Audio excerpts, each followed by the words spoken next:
नमस्कार. आदरणीय पंतप्रधान नरेंद्र मोदीजींनी इंधन बचतीसाठी व परकीय चलनाच्या बचतीसाठी आपल्या सर्वांना एक सप्तसूत्री दिलेली आहे. ह्या सप्तसूत्रीची अंमलबजावणी करणं हे आपलं भारतीय म्हणून कर्तव्य आहे. आज मुख्यमंत्री देवेंद्र फडणवीस साहेबांनी सुद्धा मंत्रालयामध्ये बाईकवर गेले. कुणी सायकल वापरते, कुणी पायी जाते.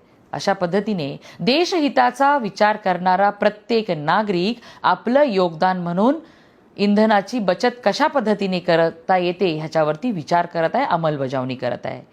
मी परभणीकरांना आवाहन करते की येत्या रविवारी अत्यावश्यक गरज असेल तरच आपण आपल्या दुचाकीचा, चारचाकीचा वापर करावा.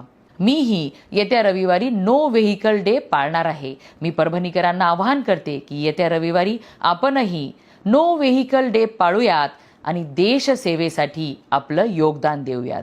देशहितासाठी आपणही पंतप्रधान नरेंद्र मोदीजींच्या आवाहनाला नो व्हेकल डे पाळून प्रतिसाद द्यावा ही नम्र विनंती.